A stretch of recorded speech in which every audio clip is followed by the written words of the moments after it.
It's over opinionated.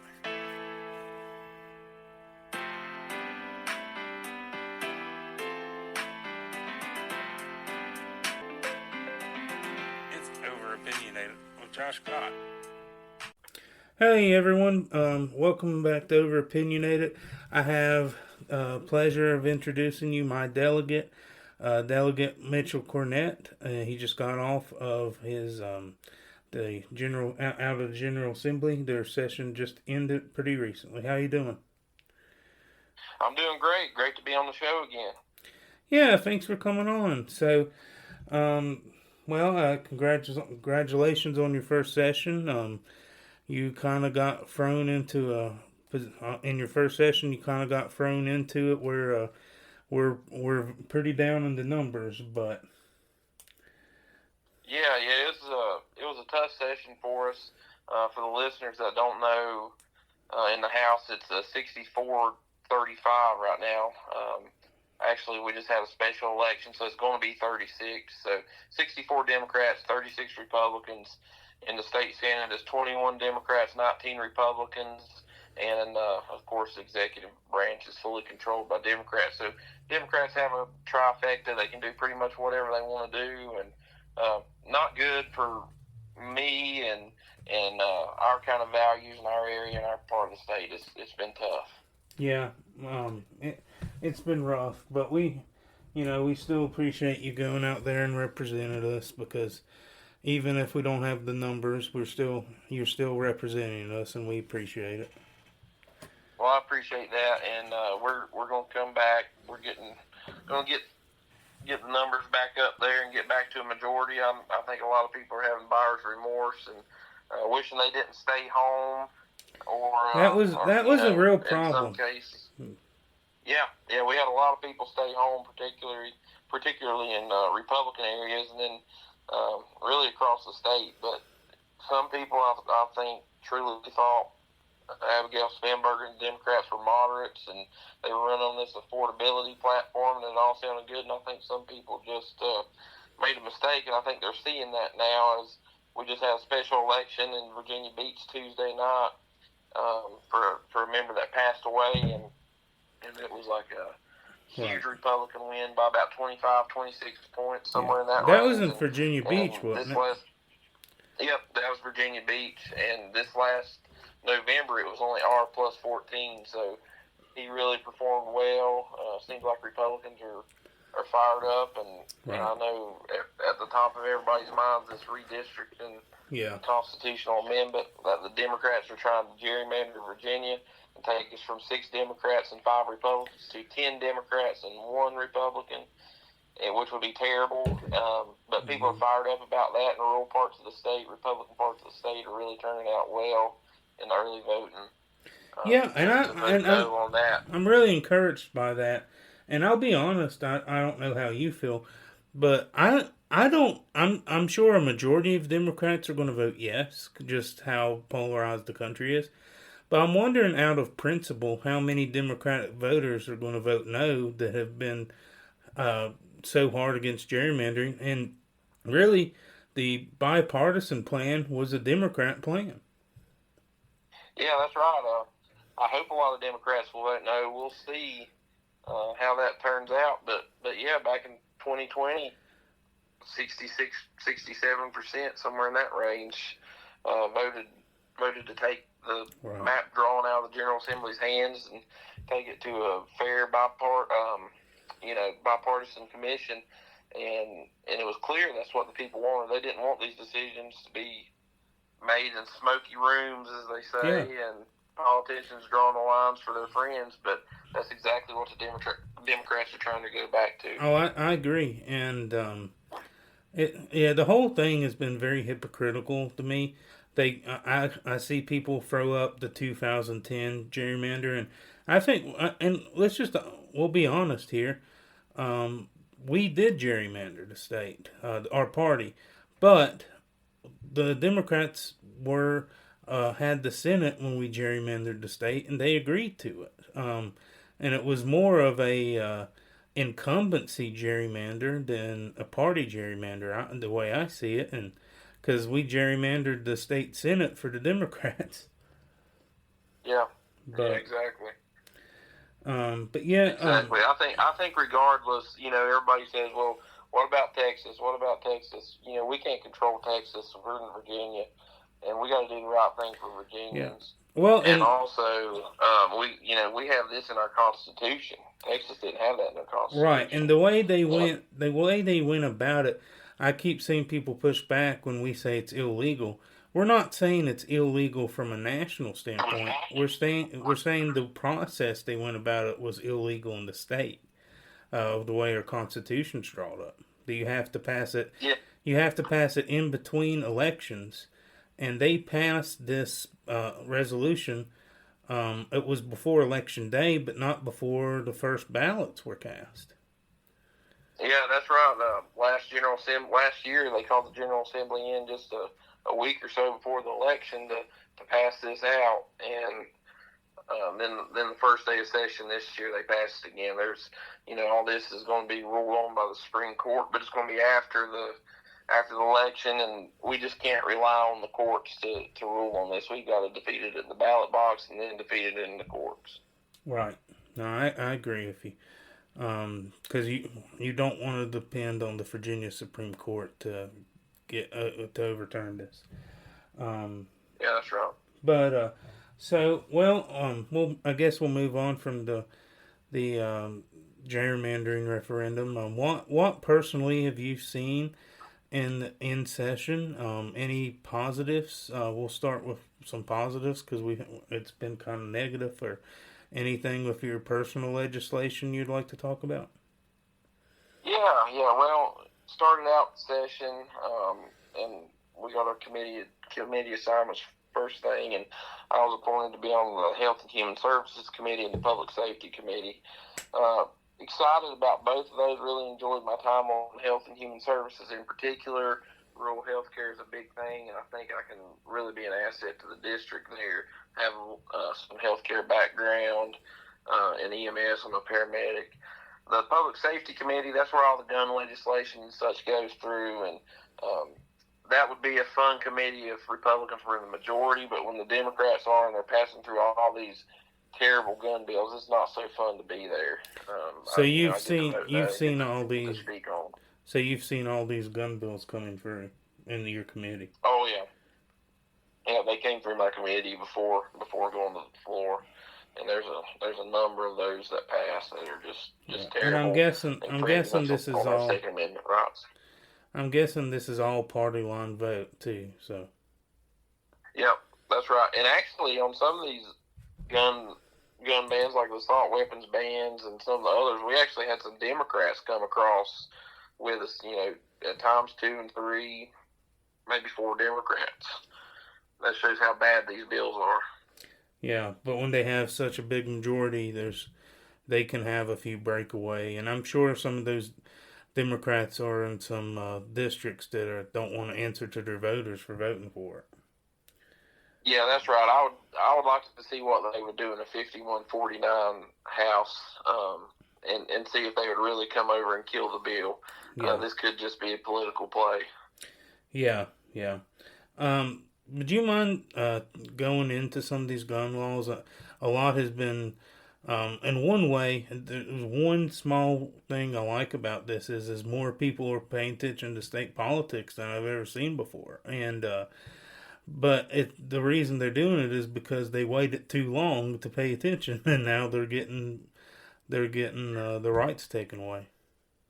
Yeah, that's right. It's a perfect example of why people should go and vote in every election. And I think a lot of people are seeing that, and hopefully we'll be reminded of that every year. But a few that I have noted here is the assault weapons ban, SB 749 and HB 217 bans the sale and transfer of most common semi-automatic rifles in America. Most people, whenever you think assault weapon, most people think of an AR-15 or AK-47, that kind of thing. But this goes far beyond that. We were talking a 15-round magazine capacity, anything over that's banned. And, I think a lot of common pistols and that kind of thing will fall under this, and that's just terrible. We're just talking. We're just talking semi-automatic pistols that people carry every day concealed. That's right. That's right. These new laws will literally make millions of Virginians felons with just overnight, pretty much. Now, I know that there's a grandfather clause for the rifles, I believe. What about Yep. what about the clip size? And if I'm carrying a gun with 17 rounds, which that's on the high side, but still, if I'm carrying a gun with one round over the limit, what if I bought that before it went into effect? Could I get a felony? Could the listeners get a felony? There's a lot of moving pieces there. These bills change so much. I believe that particular bill, and don't hold me to this, that the clips are grandfathered to, or the magazines. But there's also another bill. I believe it was 1524 that banned carry of guns and pretty much in public. Period. And I think you could definitely be in violation of the law after that new bill if you were just carrying a pistol. And it was one of the wildest bills I'd ever seen. So that's it, even if you have a concealed permit, we're going to ban. That's right. So if you're going to a store that allows you to carry, you possibly could get in trouble now. Yeah, like in public places, it's covering a lot of public places, parks, things like that. Okay. Sidewalks. It's just very, very terrible, and in my opinion, unconstitutional. And I believe many of these laws will be overturned by the courts, but that's going to cost the Commonwealth millions of dollars. Yeah. And it's going to take time. Well, and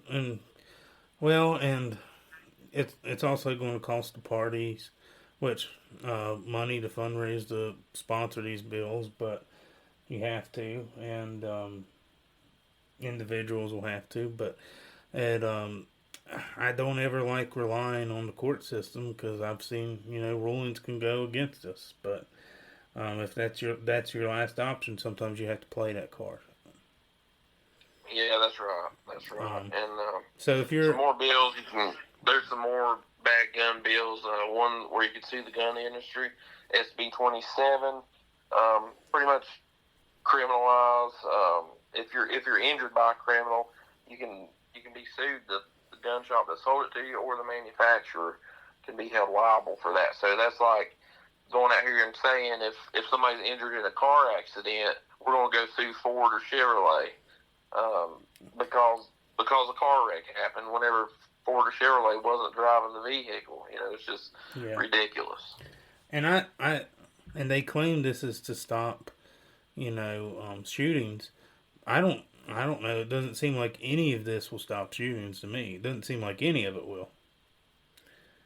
Yeah, well, just look at the ODU shooting last week. That gun was illegally obtained, and the guy was a felon and should not have had a gun anyway in a gun-free zone of all things. So none of these laws that are already in place, that's not even counting these new laws coming in. None of them worked. He broke all kinds of laws there. And right. So he went into a gun-free zone and shot the professor there in the ROTC class and some others, and some courageous students actually took the shooter down with knives. Right. And stopped him. And actually on the House floor, the House patron of the public carry bill got up, had the audacity to get up and say, hey, you don't have to have a gun to stop gun violence. You can do this. You look what happened to ODU. And my comment was, I've always heard you don't bring a knife to a gunfight. Yeah, I'm thankful for those students, but it's, like you said, that's the old saying, you don't want to bring a knife to a gunfight. And, anything could happen. You have to change magazines and stuff, but still, you don't want to put yourself at that much of a disadvantage. Yeah, that's right. He killed people, innocent people. Whenever somebody would have been armed in there with a gun, maybe whenever he walked in and pulled the gun, they could have taken him out. I don't know. Anybody's life. I don't know how this will affect things because I know at one time, and I'm pretty sure it's still true, that at Liberty University, you could carry at Liberty, and that's a great the students could carry, and that I'm pretty sure about that, and that serves as a great deterrent, Yeah, that's right. But yeah, I don't know, and yeah, some crazy stuff, and what I think's the craziest is and when you it might not be the craziest, but what I think is one of the crazier things is banning armor light rifles, AR-15s, and quote unquote assault rifles. You're going to grandfather these in, but I mean, I don't know. I don't trust any of that. Are we're gonna be arresting people for owning a certain type of semi-automatic weapon that they use for target practicing or self-defense seems insane to me. Well, I believe this could be the camel's nose under the tent. What's to say next year they're not going to come back and say, hey, we're going to ban all the ones in circulation now. You got to turn your guns in, that kind of thing. They're just trying to open that door, and it's just not good. Yeah, and when you were in committee, did anyone bring up Australia and their buybacks? Yeah, that actually there was a bill with buybacks also, and there's some discussion there on that. Yeah, that's in Australia. They had a horrible shooting. So, well, it was a long time ago. I don't know when it happened, and they had a mandatory gun buyback. But Australia, they're not as free as a country as we are. They're a decent country, not as free as we are. That would be very tragic, and I don't. And a lot of people would not would not comply, and I don't know how that would go. Yeah, I don't think in our part of the world here in Southwest Virginia, I don't think it would go so well. Right. No, I agree with you. It's well, and I wonder too. You have the western part of the state, Southwest, Shenandoah Valley. Okay, we're good. Sorry guys, had a little small difficulty there, but no, as I was saying, the our part of the state, rural parts of the state. You think there's just a disconnect with the urban Democrats not knowing our way of life? Yeah, I believe so. I believe it's just a totally different frame of mind. And we had this saying, my friend Delegate Tom Garrett came up with it, and he had a lot of stickers printed off. I actually just put one on my vehicle today, and it's Rova, not Nova. So rest of Virginia, not Northern Virginia. And we use that through session a lot. We're in Rova, and it's very telling. It's just two different worlds. Oh yeah, it's yeah, and I know the governor's going to sign it into law. So, but it is, I don't know. It is what it is. I guess we'll have to move on from that because there's no really good signs there. But yeah, that's right. My message to people is, look, stay engaged. People are getting fed up over this all across the state, and they're seeing what the Democrats are really doing. And next year we have an election. We have all 100 members of the House of Delegates and all 40 members of the state Senate up. Yep. We can change things. We can elect Republicans to start rolling some of these things back. And then in 2 more years we have another governor election, and all 100 members of the House up again. And we can make progress, and we can take back a majority and save Virginia. I will say I do think the Democrats are at their ceiling in the House of Delegates, and knock on wood, because I don't think that I really don't think they're going to be able to get much more than they have now. But we have a lot of ground we can make up. Yeah, I think so. We just caught up this last election in a blue wave. There's a lot of circumstances there, but right. And a lot of reasons. But it was just a bad bad year, and I feel confident we're gonna pick up seats this year. And the get back in the doors. the majority of the time, Virginia goes opposite of the president of the White House. Really, Yep. at least when it comes to the governor's match, and most of the time, I think there's been one exception, and that was McAuliffe, and that was a tight race. And back in 2017, North right after Trump was elected the first time, the House of Delegates, their Democrats had huge gains there too. On the heels of that presidential 17 election. was a bad year. We kept the House of Delegates by a coin flip. And I think we lost. It was like 15, 17 seats. Yeah, we had a huge majority. Yeah, we lost the seat I was. Oh shoot, not the seat I was in, but we lost the delegate house in Giles because we were at the time we were in a district with Rafford and Blacksburg. So, but I'm not. Yeah, and then I remember not long after that, my friend Delegate Ballard won his election and took that back, and that was great in the House. I really like Jason Ballard, great delegate, and before I moved down here, I'm glad I got to help vote for him and put him in the House, and he represents a lot of my family members, and so I really think a lot of him. So yeah, for sure. But with that though, so Governor Spanberg ran on affordability, and I'm sure she wants to increase business in Virginia, but it just seems hypocritical to run on affordability and then raise our taxes as much as they're raising our taxes. Because it seems like we're going to be one of the most taxed states, at least in the South now.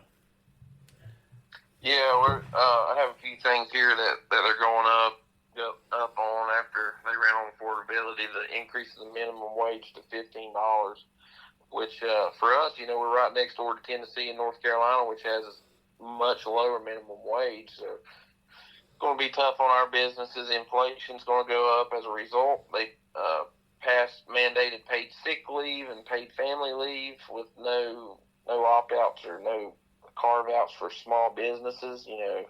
Just really going to be tough on these small businesses, and the way these are written, it's just terrible. So, some of the most liberal policies in the country on qualifying for that.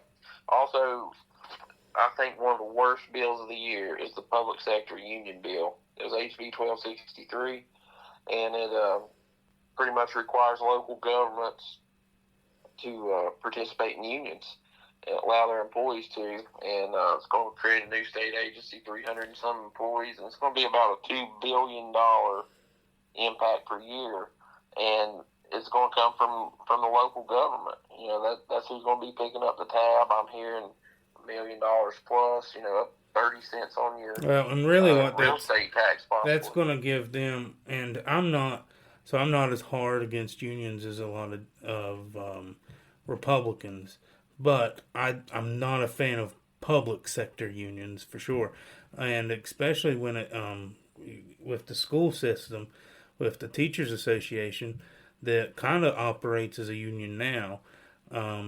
It could, as liberal as our school system is, that could be pretty awful for our kids. Yep, that's for sure, and it's really going to impact our pocketbooks through local taxes that will have to be increased to pay for this. Mm-hmm. It's really going to be terrible for our area and people that can't afford higher taxes, and definitely not what I view affordability as. Yeah. Well, and as much as it will hurt us, and I hate it, it makes me think, though, if this is kind of the lesson Virginia voters have to learn now to not vote so horribly, and maybe this. That's will, right. I hope. I hope people open their eyes and realize how important state elections are. Absolutely. If we would have got the same coalition that Youngkin did, we would have done a lot better. That's right. But That's right. And that was the issue in the House. What we lost so many seats was because the top of the ticket right. got beat by 15 points. Winston Sears did. So, our House candidates outperformed her by 10 points at times, but it was just so bad there that there's a lot of carryover. She drug a lot of those Democrats House candidates across the finish line. And I think Winsome's a great lady. I thought she did a decent job as LG. I'm not talking bad about her. But if we had, I'm just going to say that if we had a stronger candidate, like you said, at the top of the ticket, really the strongest person on our ticket was Jason Menierez, our AG candidate. And that's what bothered me the most. We should have won that election. There's no doubt we should have won that, but... Yeah, we should have, and he outperformed, I think, by about 10 points. But yeah, I really do think that she probably drug him down by how bad she lost at the top. Yep. Yep, exactly. But I think.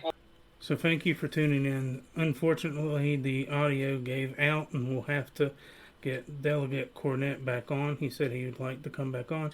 God bless you, and please tune in for the next episode.